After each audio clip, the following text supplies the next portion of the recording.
League murmurs are running rampant as it seems that Chris Grier, he is believed to be in trouble in regards to his job in league circles. Albert Breer reported it. We will talk about it. Also, we will dive in the film today to see if the Miami Dolphins have found their long-term solution at the backup quarterback position in Tyler Huntley. Plus, are we not giving the Miami Dolphins enough credit for their win in Week 17? Did it show that they have some winner's DNA running through their veins? It's Christmas. It's Christmas Eve over. It's New Year's Eve in. This is the last show of the new year. Smash that like button. Subscribe if you're new. And let's get into it.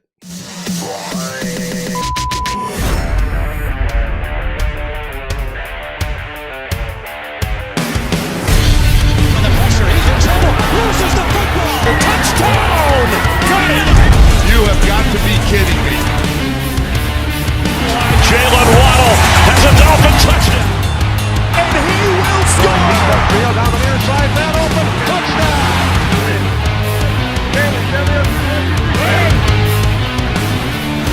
The run from Tua Tagovailoa. Touchdown! He's going deep. He's got it for the touchdown. He's in.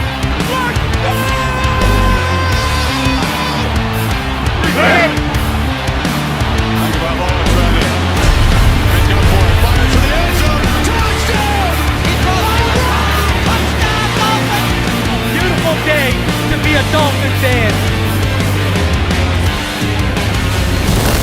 Let's go!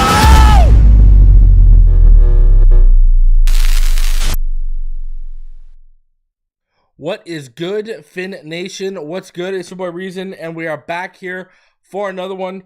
Appreciate all of you coming through today. Do me the favor, as you do, please smash the like button. It goes a really long way in helping the channel. So please, as you come through, there's well over 150 of you already in the room as we just start. So please smash the like button. Smash it, smash it, smash it. Let's get it up. 150 of you in the room. We should be already at 100 likes. So smash that like button as you roll through. A few things. Now, I see it's being discussed in the chat. Here is the deal. With Christian Wilkins, it does seem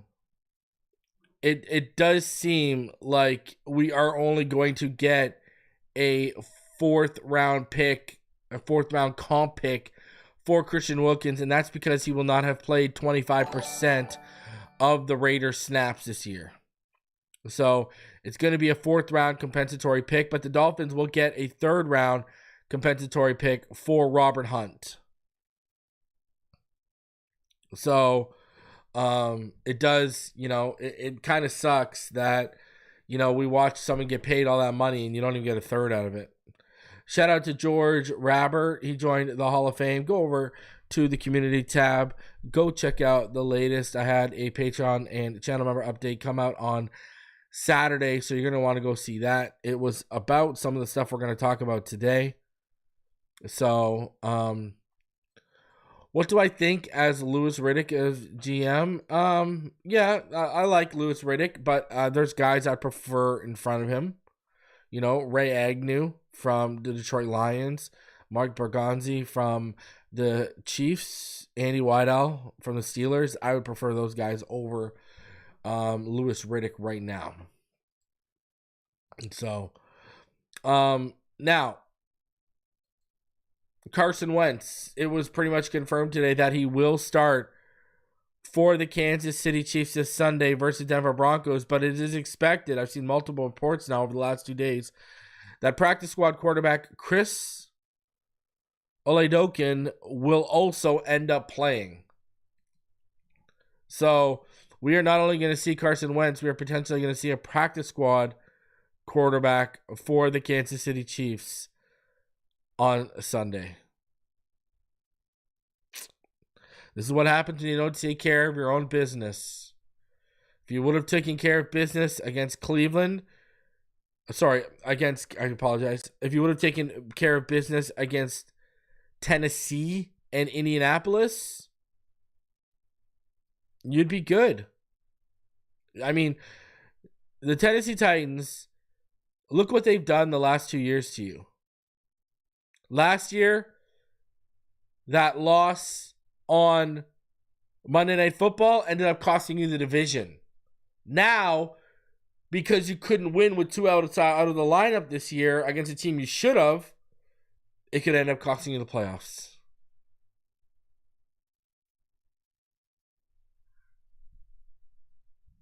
So that's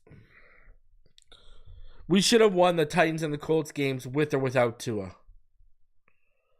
Because it's not like you're asking for the world in terms of competent. And those are the games where you're going to look back and be like, that was a chance. Obviously, we're going to look at games like Arizona and Buffalo as well. I still don't like our chances of making the playoffs this weekend. I'm going to be 110% honest with you. I'm going to root for it. I want it. Any real fan is going to root for their team to win. But I don't think they make it. I really honestly don't think they make it. I think the Broncos are gonna do the job. I'm praying every night before I go to sleep. I say 3 Hail Marys and I pray that Bo Nix has the worst game of his career. I really do.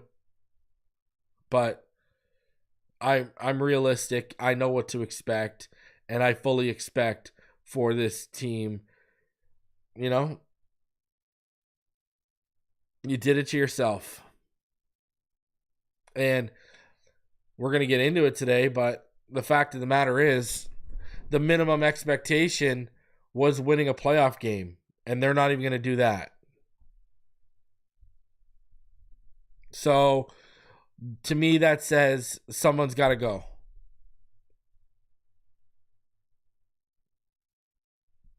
It is what it is. I mean, look at the breaks we got. Look at the Colts losing to the Giants. Malik Neighbors having a breakout game. We all thought it was done with Flacco. This thing should have been locked up last week. But life of a Dolphins fan, we watch our team not take care of business and have to rely on the help from other teams. The worst thing you could possibly be hoping for.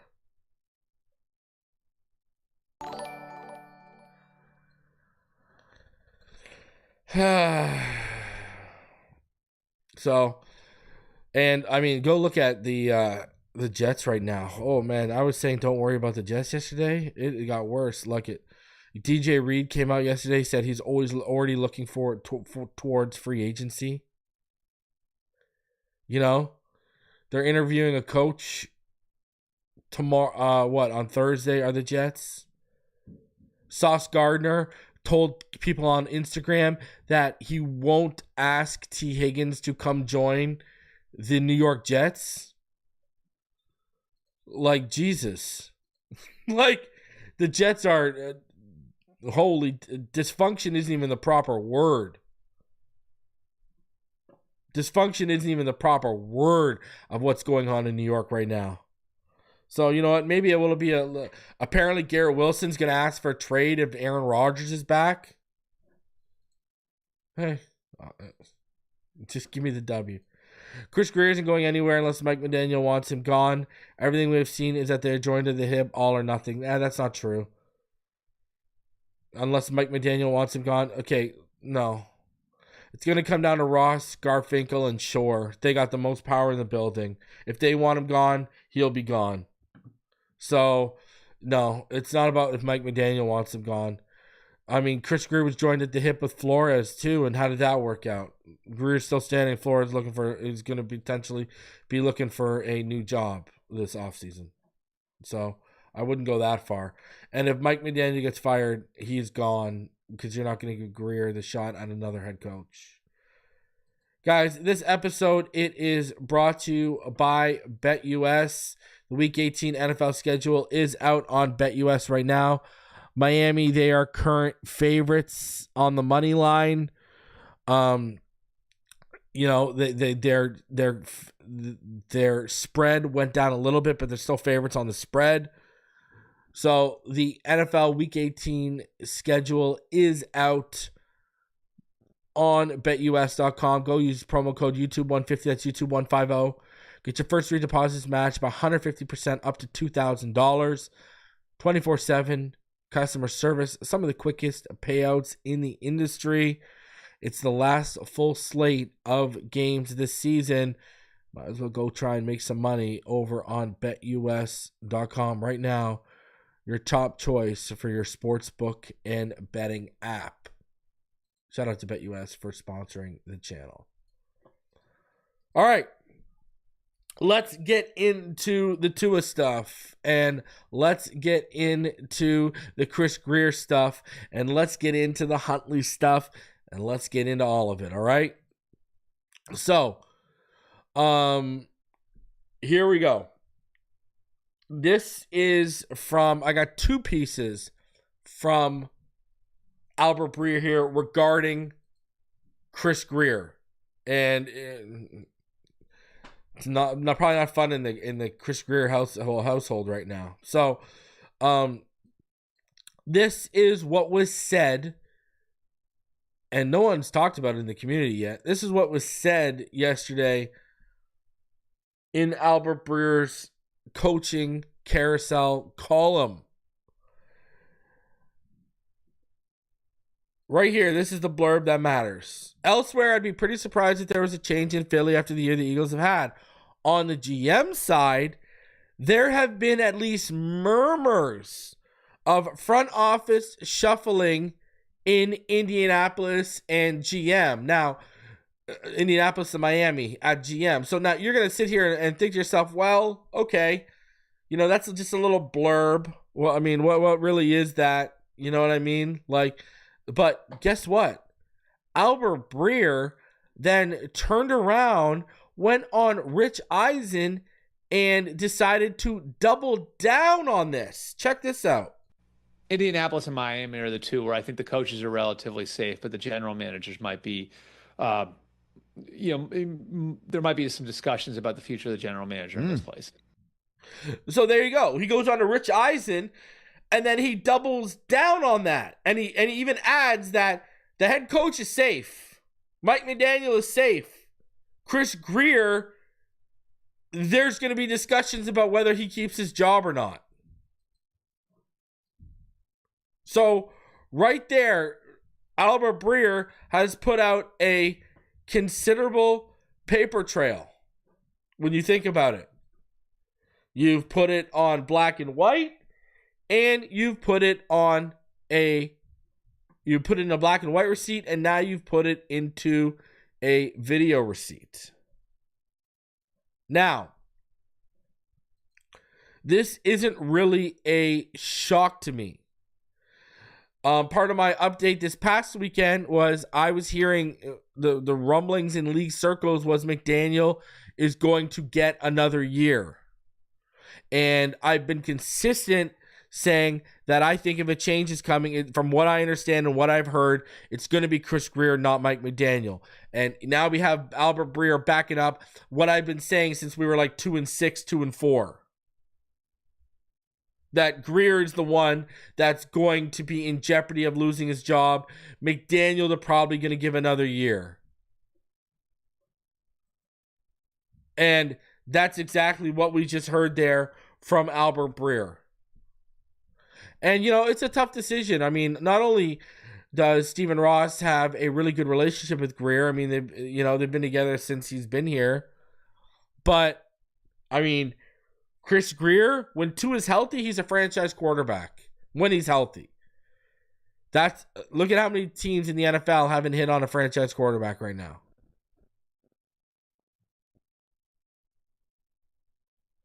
He had a really good offseason. You look at Jonnu, Calais, Kendall Fuller when he was healthy, Jordan Brooks, Aaron Brewer, Malik Washington draft pick, Chop Robinson draft pick, Patrick Paul draft pick. He had a good offseason. Now, the misses are glaring. The safety unit with May and such. You know? I don't know. It's he has changed a little bit. All of a sudden, he went from not valuing running back at all to taking Achane in the third round and then trading up for Wright. We've seen him make concessions now. He still hasn't been good at getting out ahead of contracts for young players. He's still had those whiffs at safety, like I said. He still had some draft whiffs on top of that, like Eichenberg, that he just refuses to move off of. So,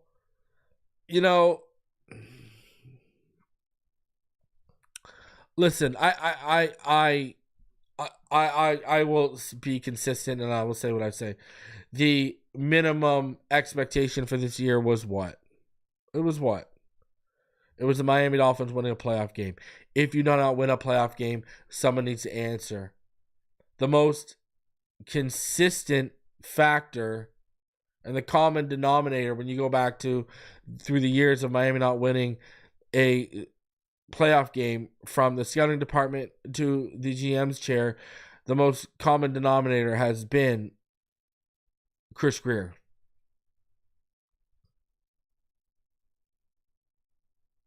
That's it. So, yeah, I think it makes sense. It makes sense. Now I've already said my three guys I would want are Ray Agnew, the assistant GM from the Lions, or the assistant GM from the Chiefs, Mike Borgonzi, or Andy Weidel, the assistant GM from the Steelers. Those would be my top three picks if you're going to move off of them. Now, I have warned you guys because I've heard it all season, and I will continue to warn you. Brandon Shore is a legitimate possibility to be hired from in-house. I'm warning each and every one of you. So if it happens, you're not shocked. But the Steelers did with Omar Khan. Ross loves, other than Ross and Garfinkel, Brandon Shore is the most powerful man in that building. So I'm just saying, prepare yourselves that it might not be one of the sexy candidates we want, and Brandon Shore is going to be a legit option. He might even be an option for like a 1-year interim. So, and this is something I've talked about. I think you fire Danny Crossman in the offseason. I think if you want to make a change on offense, I think you could fire Frank Smith and you could promote Bevel to OC, and then I'd promote Welker as well.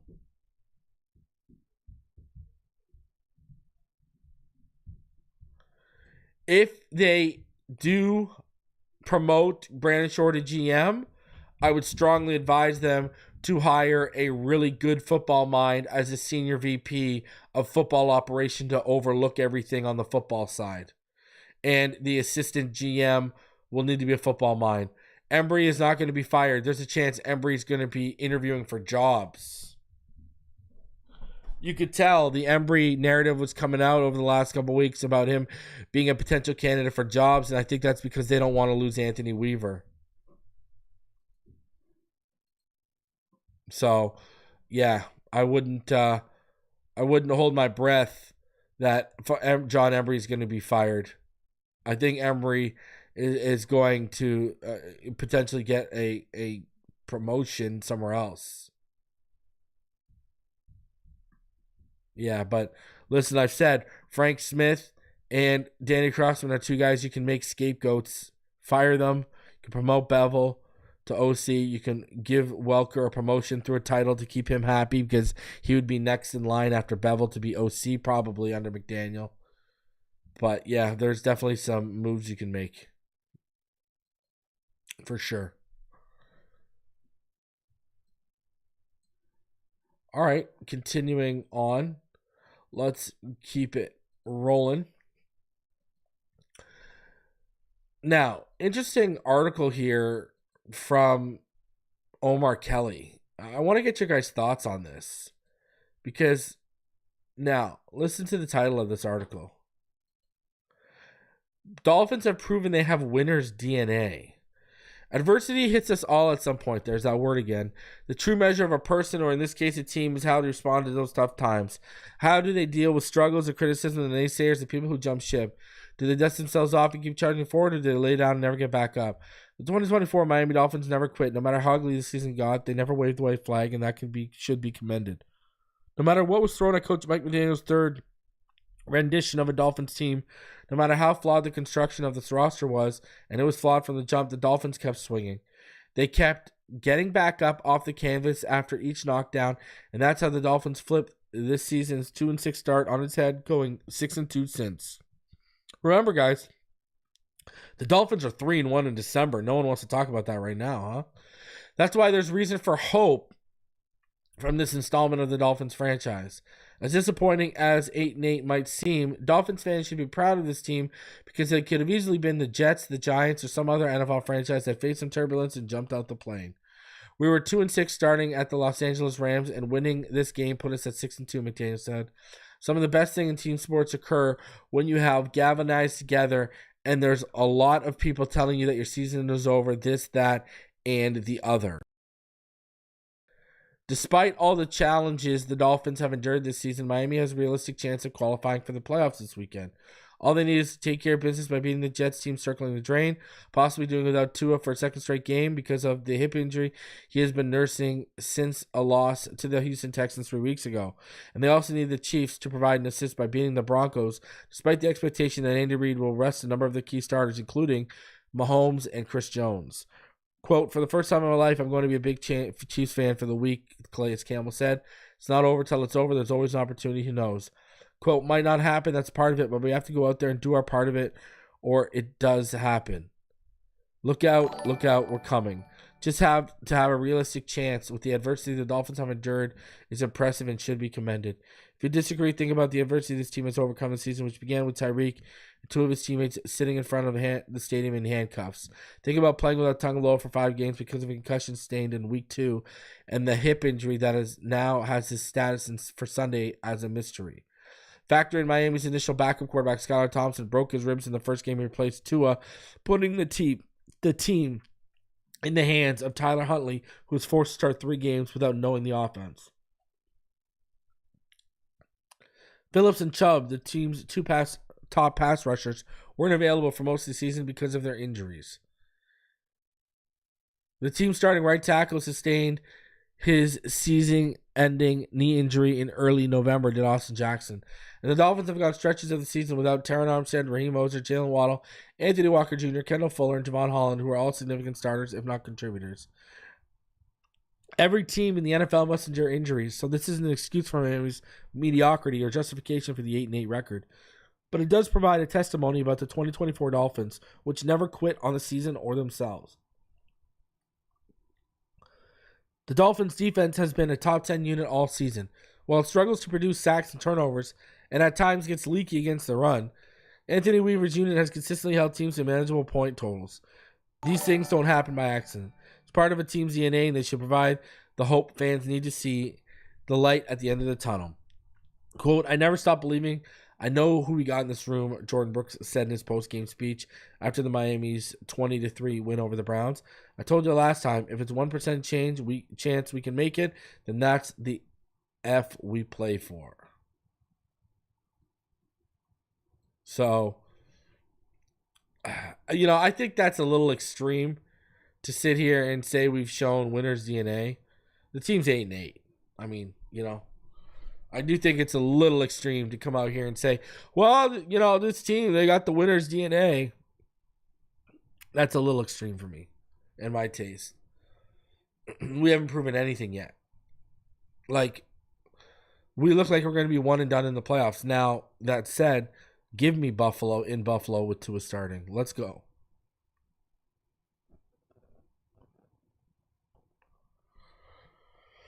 But Yeah, to say we got winner's DNA because we beat Cleveland with the worst starting quarterback in the NFL, that's a bit of a stretch. That's a bit of a stretch. And they had multiple times to get back to 500, and they blew it. And realistically,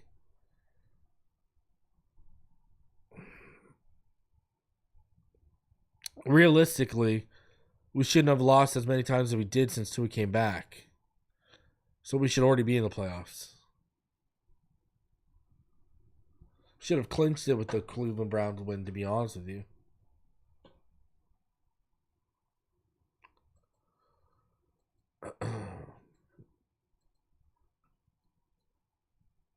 Now, shout out to Tyrel Dodson. Tyrel Dodson, he was named your AFC Defensive Player of the Week with the 15 tackles and the 1 interception he had. Shout out to Tyrel Dodson. Look at that. Attaboy. Attaboy, Tyrel. Getting it done. Love to see it. Love what we've seen from Tyrel Dodson. That was his best game since his debut. For sure. That was a strong, strong game. Great stuff from Tyrel Dodson. Yeah, I don't get the winners, guys. I mean, it's like that Seinfeld, right? When, when they go to that lady's apartment to watch the New York Marathon and she yells out, "You're all winners!" Like, no. Okay? So, let's hop into some film. Let's take a look at Tyler Huntley and if the Miami Dolphins have found their long-term answer at backup cornerback with Tyrel Huntley. I got about 20 plays here for you. All right. So let's do this.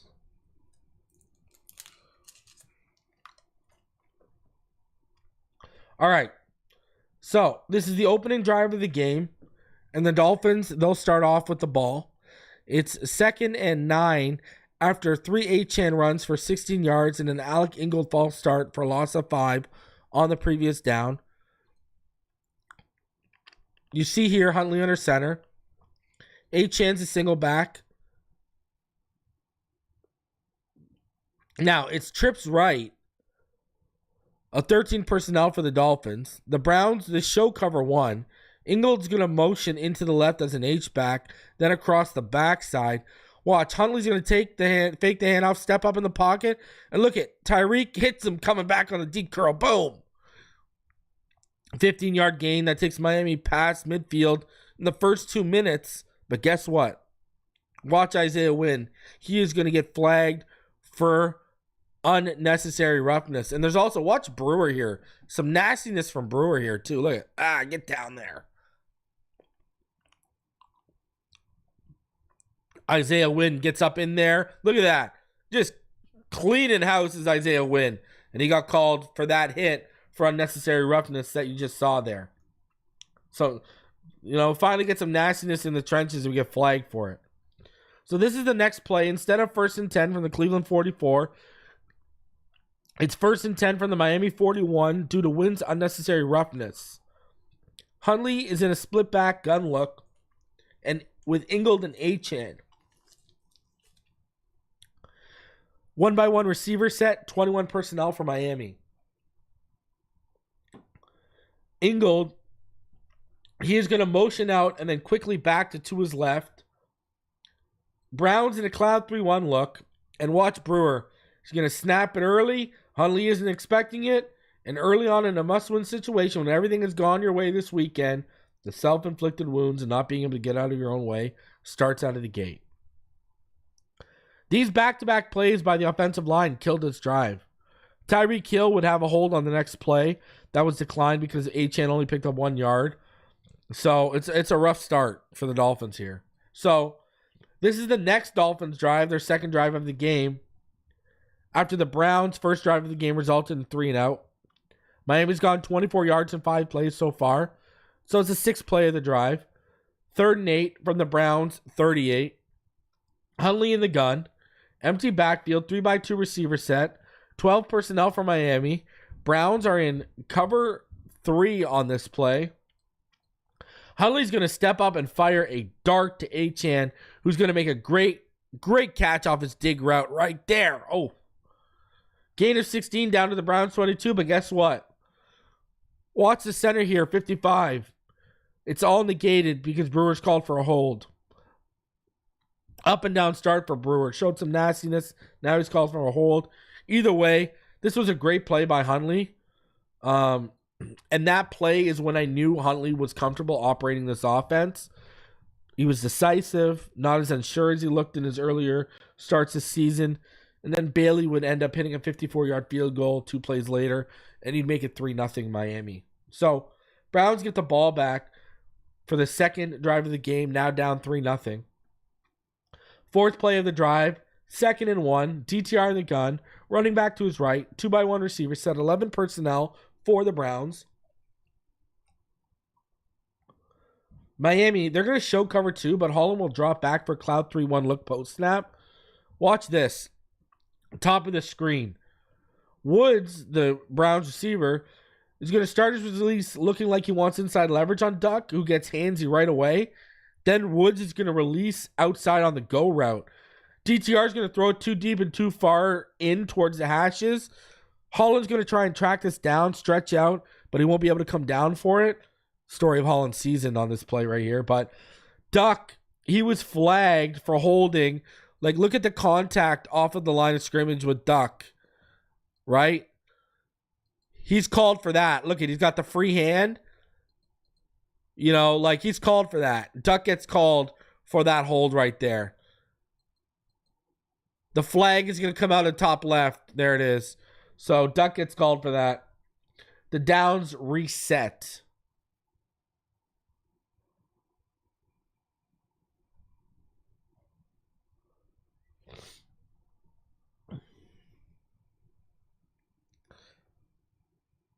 DTR step up. Look, it just heaved it up there, eh? Almost. Javon Holland a couple years ago would have made that play, you feel like. Now, same drive. It's 6 plays, and 30 yards later, it's 1st and 10 at the Miami 26. DTR in the pistol, 1x2 receiver, set 11 personnel for the Browns. Miami shows cover 2. The Browns are going to pull Ifedi to the right side on the inside zone run for Ford. Watch this. Dodson will get cleaned out by Ifedi, but look at Holland. He's going to move up and totally whiff on the tackle. Could have stopped Ford for 8 yards. Instead, it turns into a 19-yard run down to the Miami 7. You know, for a guy who wants $20 million, you need to be better in space and run support than this. Straight up. Straight up. Browns would get a field goal 4 plays later and tie it 3-3. But, yeah, you got to make that play, bud. Sorry. Now we are at the next Dolphins drive. 1st and 10. Huntley under center. Achane is a single back. Heavy set to the left. 13 personnel look for the Dolphins. Cleveland's in cover 1. Jonnu's going to motion to the right. They're going to fake the handoff. And then watch this. Huntley's going to hit the perfect timing throw right there on the slant to Tyreek. And he almost broke it for the house call. Last-ditch effort. Shoelace tackle from Denzel Ward. Kept 6 off the board on this play. Look at this. Perfect timing. Oh, 25 yards to start the drive and so close. So, same drive. 2nd and 3 after a 3-yard run from Achane. Followed the 25-yard Tyreek reception. Huntley under center. Achane, he is a single back. 1x1 receiver look. 21 personnel for Miami. Ingold motioned into the backfield for an offset strong left eye formation look. Browns are in cover 3. Look at it. It's a toss to the left. And watch this. Robert Jones is the only one who whiffs on his assignment. He's not quick enough and takes a poor angle. And Achane gets stopped. Look at that. On a 2-yard loss because of it. Miami would then punt 2 plays later. Watch 65 here. The left guard on your right. Watch him totally whiff on his assignment. Right there. Just poor angle. Gone. Not quick enough out there to that second level. Done. So next Browns drive. It's 2nd and 10 after an incompletion to Judy started the drive off.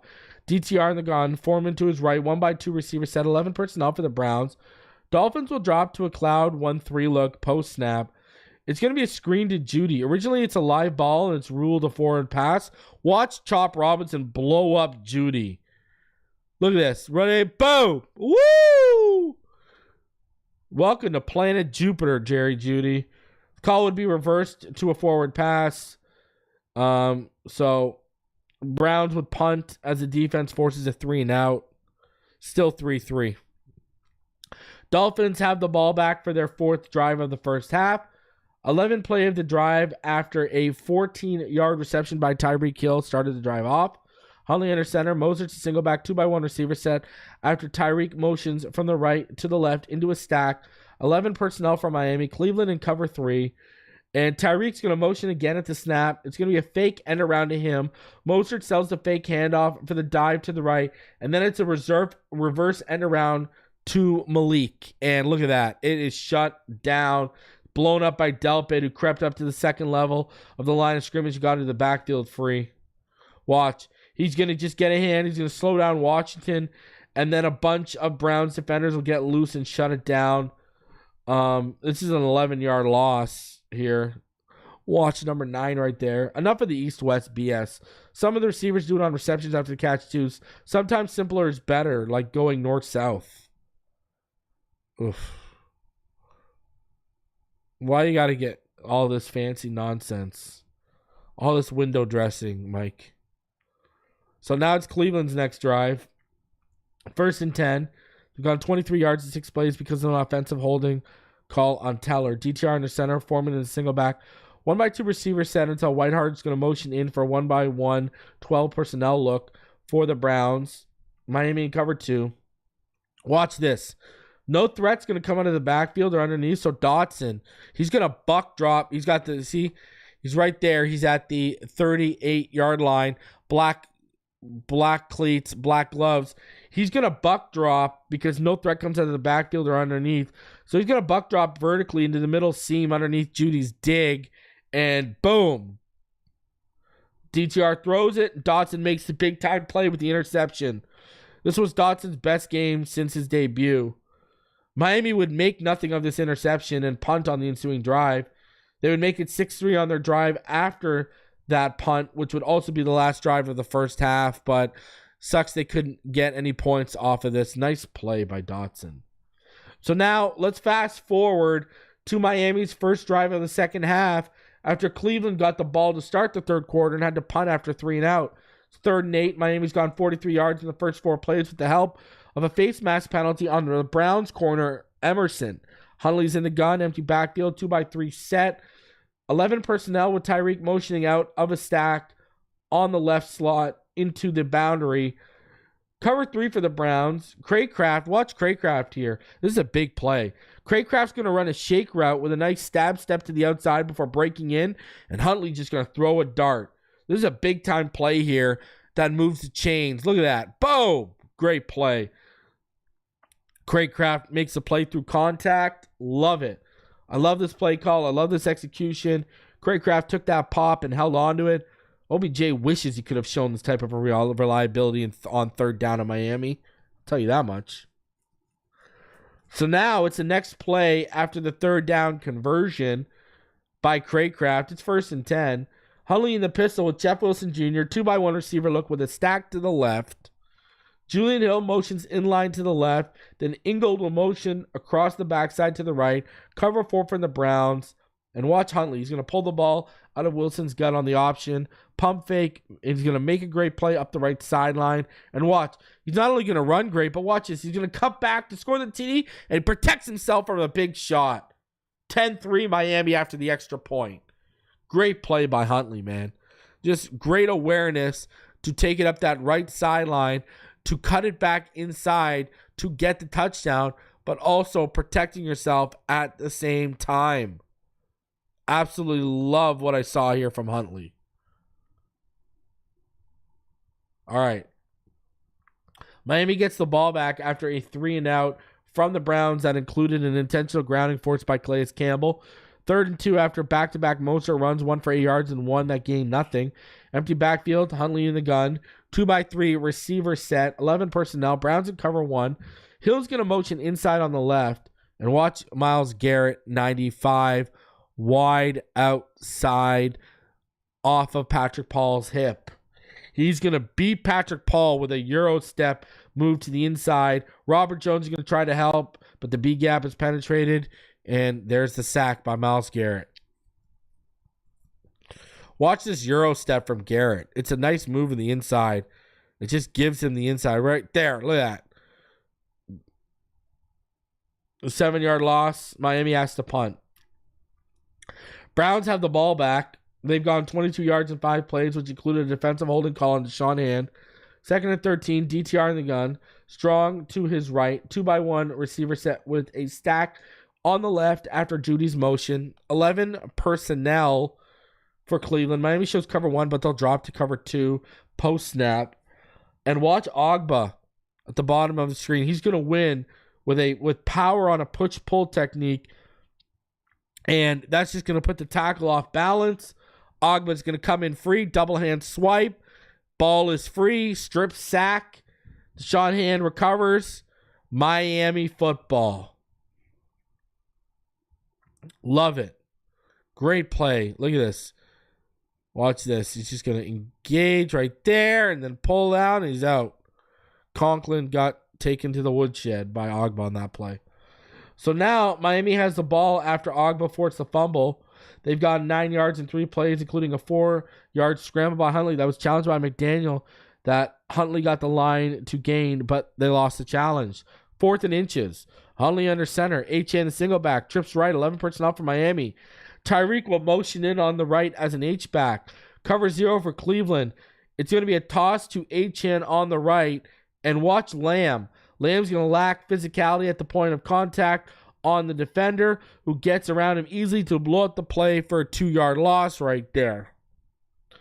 Either way, another failed short yardage situation. And like the INT earlier, the offense makes nothing of a defensive turnover. I do think Lamb may expected Smythe to chip here, but either way, it's Brown's ball. And Smythe is going to the second level. So, after the Browns then turn it over on downs as well, and then Miami then punted off a 3-and-out, the Browns have the ball back with under 13 minutes left in the 4th. It's 2nd and 13 after Cleveland was flagged for an illegal motion. DTR in the gun, strong to his left. Whitehard motions into the backfield on the left. 1x2 receiver set. 11 personnel for the Browns. Cover 1 for the Dolphins, but they're going to drop to cover 6-2-4 look post snap. And watch Holland. Holland is going to come off the left edge at the bottom of your screen. He's going to come off untouched. The pressure is going to force DTR to just throw it up and away. And this is another intentional grounding. That brings up a 3rd and 24, which will lead to a punt. Hey, I'll show the bad stuff with Holland, but I'll also take the time and be objective and show you the good stuff. Blitz here, forces. Don't ever tell me pressure doesn't matter, okay? Intentional grounding, again, against DTR. Miami gets the ball back, all right? They're still up 13-3. 3rd play of this drive. 1st and 10 after 11-yard scramble by Huntley. Just moved the sticks. Huntley in the pistol with Mostert. Ingold motions to the right. Pre-snap out of the stack on the left for a 1x2 receiver set. 12 personnel look. Cloud 3-1 look for Cleveland. McGuire. Watch McGuire. He's going to come free off the right edge as Lamb works towards the inside with Robert Jones. Julian Hill won't chip. Instead, he literally moves out of the way. Look at Julian Hill moved out of the way. Look at this. Moved out of the way. Whoop. Okay, bud. So he moves out of the way. Huntley is going to try and spin off of McGuire, gets a hold of the jersey. Somehow, look, he spins and he hits Mostert, who leaked free underneath. 3-yard gain, but what an effort by Huntley. I mean, no one's going to chip that guy.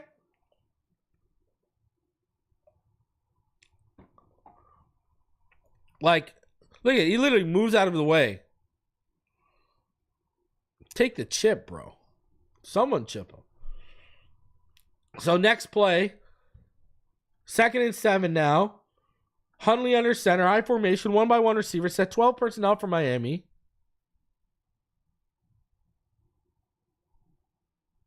I apologize, 21 personnel for Miami on this play. Cover 1 for the Browns. This sack is on Huntley. Paul is going to hold his ground against Garrett, but Huntley will bail instead of making the anticipatory throw. Watch. Look at, see, Tyreek's open. You got to make that anticipatory throw on the crosser before 30 bails, right?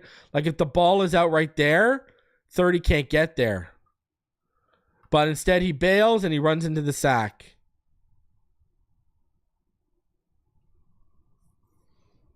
Huntley trying to get through the B gap. You got to anticipate Tyreek here. He didn't, and he tried to take off, and he got sacked. So this is the play following that Garrett sack we just saw. 3rd and 7. Huntley in the gun. Wilson Jr. to his right. 1-by-2 receiver set with Tyreek. He's going to motion from the right boundary into the slot for a stack 11 personnel look. Breer and Wilson Jr., they're going to send their defenders to the ground. And watch this. Huntley's going to step up. Somehow he's going to get by Diabate, who Jones lost on his block on, and right there. And he's going to take off for a big 18-yard scramble. Great play by Huntley. 1st down. Great play. But Breer and Jeff Wilson Jr. just dominate their men and throw them to the ground. Somehow Huntley just gets through that Diabate right here. Little step up right here. Somehow he just gets by. Oh! And he almost ran into Robert Jones, and Robert Jones almost slowed him down and stopped it. Man, that guy's not a starting caliber guard. I don't care what anyone tries to tell me. Same drive. It's 2nd and 12 after a Mozart run lost 2 yards following Huntley's scramble. Huntley in the pistol with Mozart. 3-by-1 receiver set. 11 personnel for Miami. Cover 1 for the Browns. Smythe, he's going to motion across the backside to the right.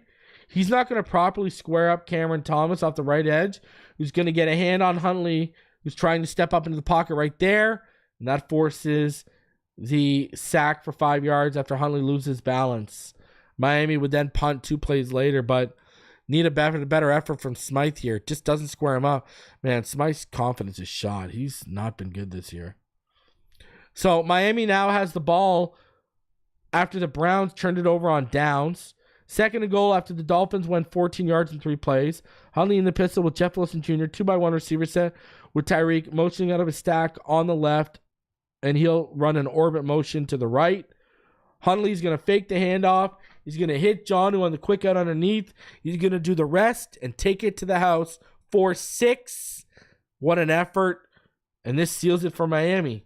20-3, and this is how the game would end at 20-3. So look at it, just quickly out, boom, great effort by Jonnu. Can always count on Jonnu to get it done, baby. Love it.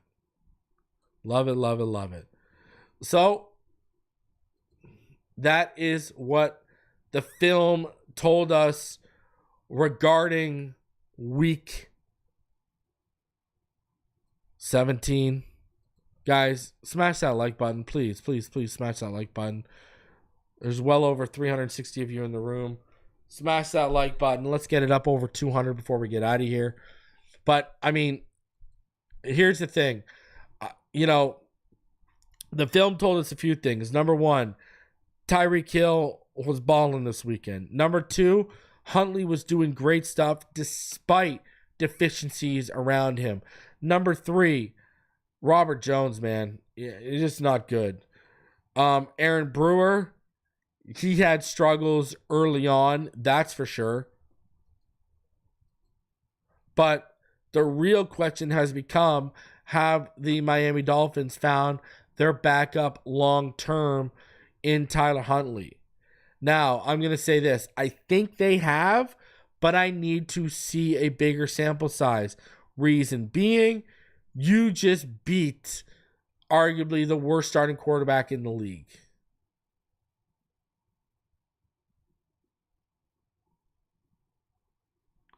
And the thing here,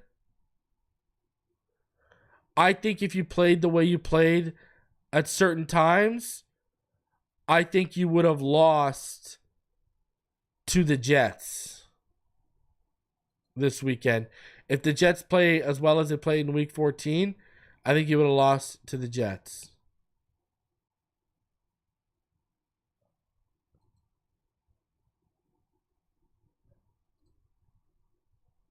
So, gonna have to clean it up, man. Gonna have to clean it up. Even, beating the Browns, even without Tua, should have been easier than it seemed. It really should have been.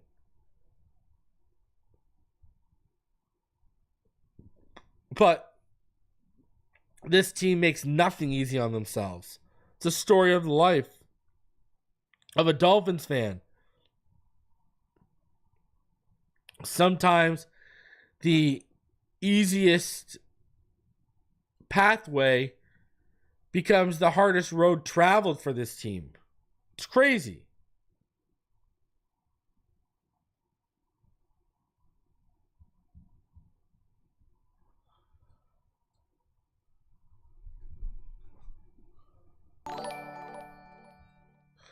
What are the chances McDaniel gives up play calling duties to Bevel next year?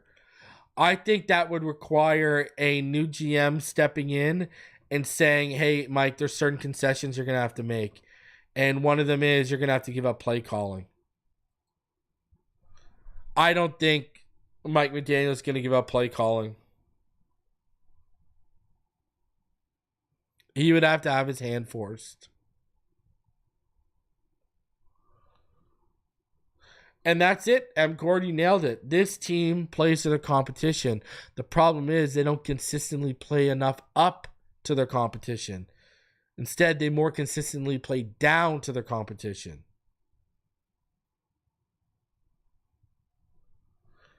See, this is why, listen, this is a reason why I don't think he will. People need to realize, okay, I'm going to tell you something. The Miami Dolphins have hired interns to watch social media, to watch YouTube, to watch X. They watch everything. And I know Ross watches and pays attention to a lot. So specifically, I know he reads and he's a big fan of Omar Kelly. So don't think it hasn't crossed Ross's phone or desk multiple times, that quote about Grier saying you guys are more worried about the O-line than we are. And then he hasn't seen, and then not only has Ross seen the results, he's been reminded of the results through the media. Ross, I'm telling you, Ross, that's the thing. That's what's embarrassing. It's bad enough Ross wanted to draft Lamar Jackson a couple years back, and y'all said no, and you know more than him.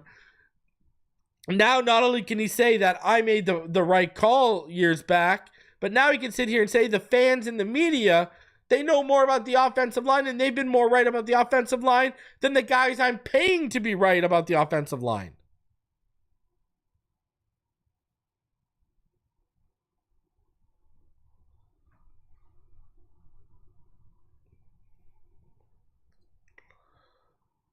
The problem, Jay, is we don't have the guards to run these gap runs. It's already bad enough. You got an undersized guy in Breer, but then you put him next to Eichenberg's got zero anchor. Yeah, Jones can drive block, but how often does he take the right angle? How often does he square the guy up? How often does he have good hand placement and the hands don't get wide? That's the problem. Because I would agree with that. Yeah, mix in the inside zone and the gap and the inside gap running, right? And the problem is, though, we don't have the guards for it. We don't have the interior to be a strong gap team. Guys, it's New Year's Eve. It's New Year's Eve. Can we start the new year off with a dub and a playoff berth? Let's hope we can. Let's hope we can. You think our OG is the reason for the tosses on short yard plays? Yeah, I think they have a better shot at getting to the edge than they do of getting through the gaps. Remember how quickly the fullback dive died out for them, right? So they have zero push inside, man. Zero. Guys, smash that like button. Subscribe if you're new. I need you to do me the favor. Smash, smash, smash. It's New Year's. Do me the New Year's favor of smashing that like button. We're at 177. It's over 350 of you watching. We're only 23 away from 200. So smash that like button. Subscribe if you're new. No show tomorrow. Enjoy the new year. But I'll be back on Thursday, earlier than normal start time with Neil. So be on the lookout for Fin Too Deep on Thursday. Fins up all day, every day. Have a fantastic New Year's. A happy New Year. I love you all. I wish you all peace and prosperity. Shout out to BetUS for sponsoring.